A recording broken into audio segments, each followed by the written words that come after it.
Good morning, students. Welcome to my class. Those who are watching the video, first of all, you take out your second chapter, history second chapter, hunters and gatherers, the earliest people. Okay. So, class 7 students, I hope you should watch the video and try to understand what I am explaining in the video. So yesterday we have finished till flag tools. So what we were discussing yesterday, we were studying about, I was explaining about the Stone Age, how the Stone Age took place, from when to when, from 5 lakh BCE to 4000 BCE. It is called Stone Age.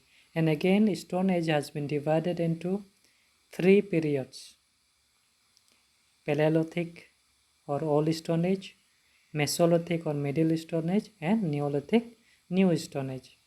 These 3 periods ends at the means 5 lakhs BCE to 4000 BCE.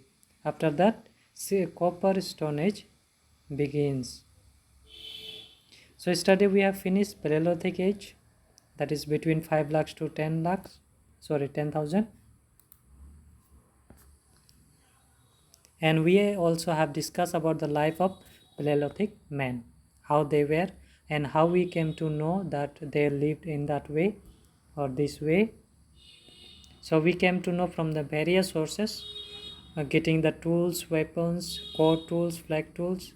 Okay, today we'll be discussing about different way of chipping stone. So we already discussed about hammering stone yesterday.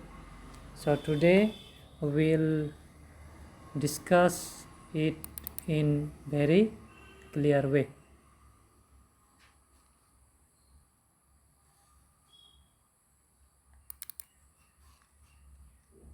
So those who are watching, I request all of you to take out your book, go word by word.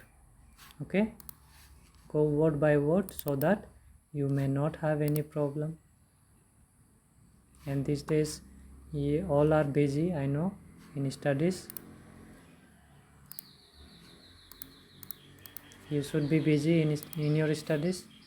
You should do your regular homework. Don't waste your time. It is very bad wasting your time.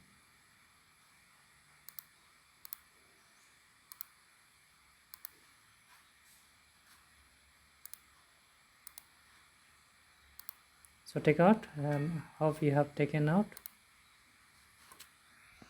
So let's start. So the first one is called what?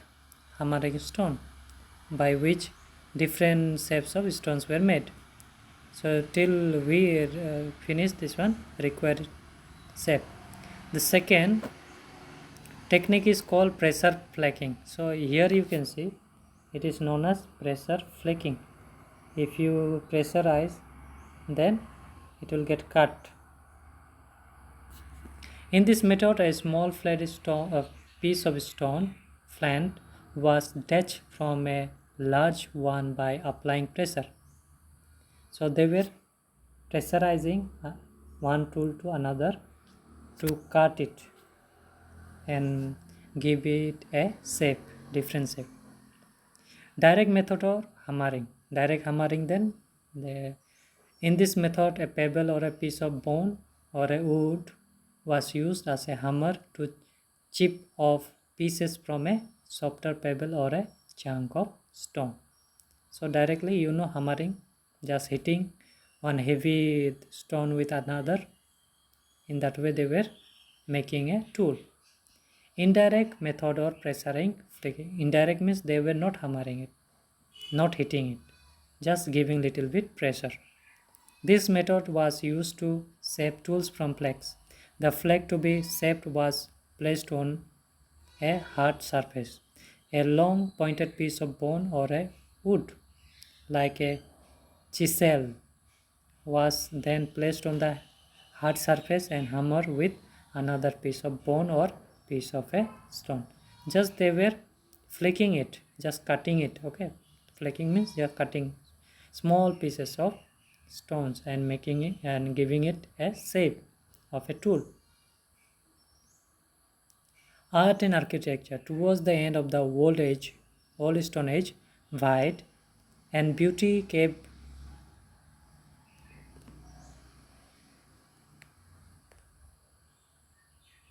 paintings began to appear at various sites around the world, like Altamira in Spain and Las Cailles in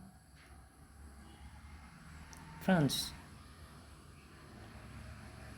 So these were some of the architecture, fine paintings that were found in Spain and France. In India, more than 450 painted rock shelters ranging from the Paleolithic to the Mesolithic period have been found in Bhimbetka.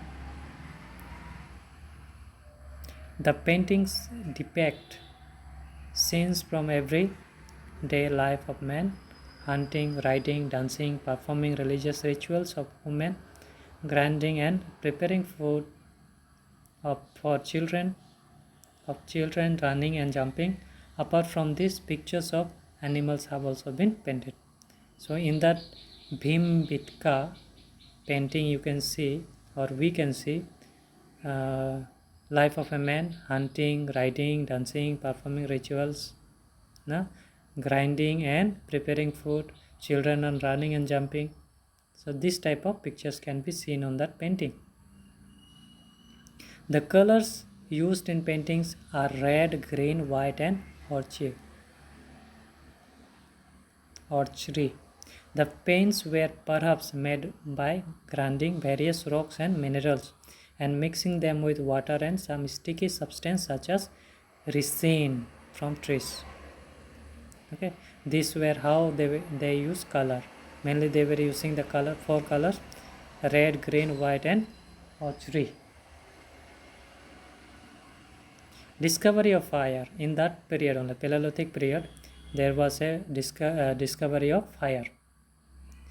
The remains of a ash at some Paleolithic site led to the conclusion that fire was known to be Paleolithic man. Okay, so in the Paleolithic period, the fire was discovered, and that can be seen in many sites. The remaining of some ash after burning the fire, and that can be concluded that this fire was discovered in Paleolithic Stone Age.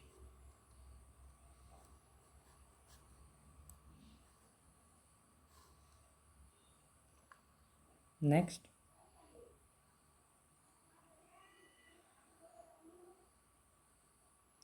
probably the discovery of fire was accidental. Okay, it is not scientific, it is accidental. Accidentally it was discovered. Even though because of that discovery today we are having a good time. Now we can do many things with the help of fire. Possibly man first saw fire when lightning struck trees, or he might have discovered it while rubbing two pieces of stone or wood together. Gradually man learned various uses of fire. They were as follows: fire could protect him from wild animals. First uses of fire: it can protect from the wild animals, it can keep him warm, it can help him to cook and roast meat, it could help him to light up the dark caves. Okay, these were the uses of fire. Inventions of the wheel. Wheel means chakka. Wheel. The wheel was one of the most important discoveries of the whole Stone Age. Though early wheels were not so smooth and technically round as modern times, still they proved to be very useful. They were made out of tree trunks. So these wheels were made up of tree trunks.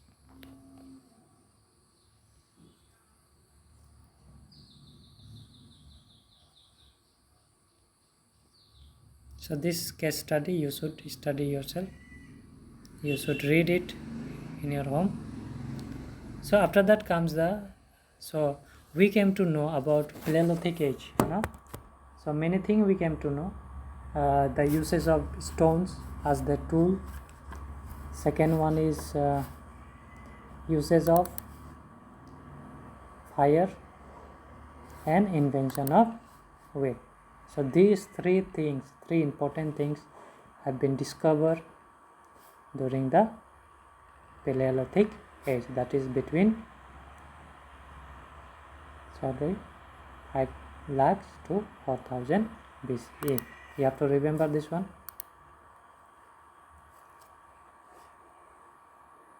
So next is Mesolithic age, Middle Stone Age, that is between 10,000 BC. Okay,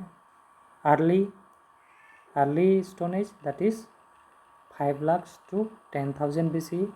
Mesolithic will come 10,000 BCE to 8,000 BCE. And last age, New Stone Age, it will be between 8,000 to 4,000 BCE. You have to remember these periods. Mesolithic period, this period lasted from about 10,000 BCE till around 8,000 BCE. This was a period of transition between the Paleolithic age and the Neolithic age. Transition means change of period. In India, Mesolithic remains have been found at various sites including Mysore in Karnataka, Bhagor in Rajasthan, northeastern India, and Bhimbetka in Madhya Pradesh. Our knowledge about a learned life of a Mesolithic man in India has been derived from three types of sources. First one is tools, burials, caves, and rock paintings. So these are the very important points. Three important sources we come to know about Mesolithic, that is tools. What tools they used in that age: burials, their bones and remains, caves, and rock paintings. From the painting also we can know.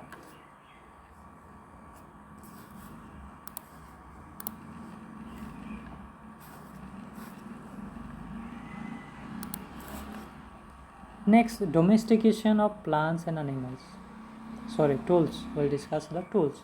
Stone tools they were using. This here I can see microliths, how they use their tools. Stone tools of this period were macroliths.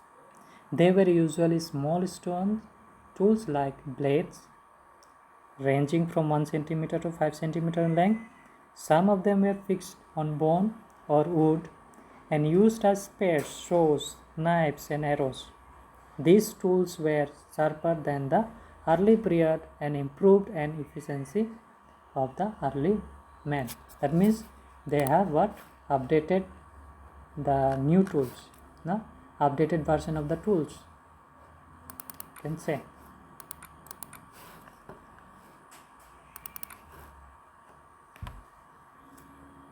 Domestication of plant and animals. Before they were hunting and gathering food, but now they started to cultivate and domesticate or rearing animals is very important. So how they domesticated? First domestication was,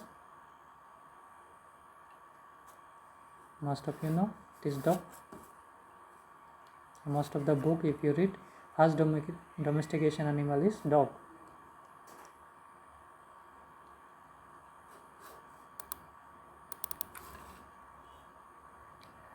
Domestication began in the Mesolithic age when men learned to grow crops and tame animals. Tame means they domesticated animals, brought and kept. They possibly discovered the value of these seeds and certain grasses such as barley and wheat. So at that time rice did not come, first came barley and wheat.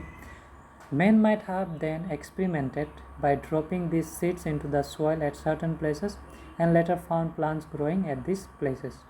The dog was the first animal to be tamed by humans. It was used for hunting and guarding people against wild animals.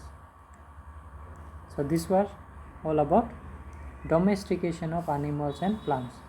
So first maybe they planted barley and wheat. They dropped these seeds in different places, and they also domesticated dog, the faithful friend of human being.